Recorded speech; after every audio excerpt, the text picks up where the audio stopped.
Assalamualaikum warahmatullahi wabarakatuh. Hai, kami peserta pelatihan dasar CPNS Kemenkumham tahun 2021.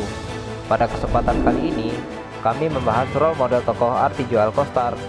Artidjo Alkostar lahir di Kabupaten Situbondo, Jawa Timur 22 Mei 1948. Artidjo Alkostar mengawali karirnya sebagai Hakim Agung pada tahun 2000 dan pensiun pada 22 Mei 2018. Sepanjang 18 tahun mengabdi, ia telah menyelesaikan sebanyak 19.708 berkas perkara di Mahkamah Agung. Sebelum menjadi Hakim Agung pada tahun 2000, Artidjo berkarir sebagai advokat selama 28 tahun.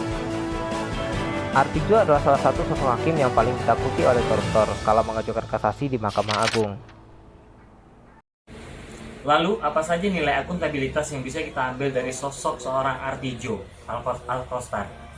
Yang pertama yaitu mampu mengambil pilihan yang tepat dan benar dalam menjalankan tugas dan fungsinya sebagai pelayan publik. Itu ditunjukkan melalui putusan-putusan yang ia pimpin sebagai hakim sesuai dengan tuntutan dan peradilan serta perbuatan yang dilakukan oleh terdakwa. Selanjutnya, memiliki pemahaman dan kesadaran untuk menghindari dan mencegah keterlibatan seorang PNS dalam politik praktis. Itu ditunjukkan melalui latar belakangnya dari seorang akademisi, seorang organisatoris saat dia berkuliah dulu, sehingga dia menjadi seorang hakim agung yang terkenal dengan integritas yang tinggi. Artidjo Alkostar juga merupakan sosok yang menjunjung tinggi nasionalisme. Hal ini terbukti dengan pengabdiannya kepada negara. Beliau mendedikasikan dirinya untuk keadilan Indonesia dan mendedikasikan dirinya untuk Indonesia.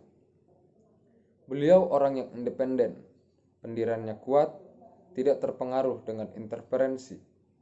Beliau sangat bersahaja dan berdedikasi. Beliau tidak takut mati dalam membela keadilan dan kebenaran. Beliau berkata, profesi sebagai hakim merupakan amanah. Beliau bekerja di Mahkamah Agung bukan mencari fasilitas, tapi berhikmat di Mahkamah Agung untuk menegakkan keadilan. Artidjo merupakan sosok yang sangat beretika dalam menegakkan hukum. Nilai etika publik yang tercermin darinya adalah: pertama, menjalankan tugas secara profesional, tidak berpihak, serta mempertanggungjawabkan tindak kinerjanya kepada publik. Seperti menangani beberapa kasus kasasi justru malah menambah masa hukumannya. Kasus-kasus tersebut ialah kasus korupsi proyek Hambalang, yang terdakwanya sendiri adalah Anas Urbaningrum, hukumannya 7 tahun menjadi 14 tahun. Kedua, politikus Partai Demokrat Angelina Sondang 4 tahun menjadi 12 tahun. Dan yang terakhir adalah pengacara Ose Kaligis 7 tahun menjadi 10 tahun.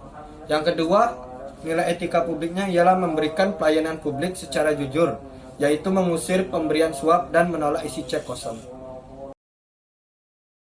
Artidjo juga sangat menjaga komitmen dari jabatannya sebagai penegak hukum. Selama 18 tahun mengabdi di Mahkamah Agung, ia telah menyelesaikan sebanyak 19.708 perkara. Jika di rata-rata, selama masa pengabdian, Artidjo menangani 1.905 perkara setiap tahunnya. Semasa menjadi Hakim Agung, Artidjo melaksanakan tugasnya dengan sangat baik. Beliau banyak berperan dalam mengambil putusan-putusan yang memberatkan hukuman bagi para koruptor. Dan memang terbukti, ketika beliau masih menjabat di Mahkamah Agung, orang yang mengajukan kasasi bisa berkurang. Karena memang konteksnya, dia betul-betul melihat bahwa koruptor merupakan orang yang mempunyai perilaku yang sangat tidak bermoral. Dan sudah jelas, Artidjo merupakan orang yang anti korupsi. Dari nilai kejujuran dan keadilan, Artidjo telah melaksanakan pekerjaannya dengan jujur. Hal ini dibuktikan dengan kinerja beliau sebagai hakim. Saat palu hakim di tangan Artidjo, alih-alih para koruptor berharap mendapatkan keringanan hukuman, justru diganjar dengan vonis yang lebih berat. Dengan kinerja beliau yang seperti itu, beliau telah menegakkan keadilan dengan seadil-adilnya. Hingga akhir hayatnya, Artidjo tetap dikenal sebagai hakim yang kejujurannya terlihat dari setiap keputusannya. Beliau juga masih identik dengan motor Honda bebeknya. Artidjo yang banyak disebut bekerja di jalan sunyi, kini telah meninggalkan kita semua. Namun kita harus yakin bahwa keadilan yang diperjuangkan beliau tak boleh sunyi. Mari terus lantang menyuarakan keadilan. Jangan jadikan semangat Artidjo sebagai peninggalan, tapi mari jadikan itu sebagai teladan. Selamat jalan Pak Artijo.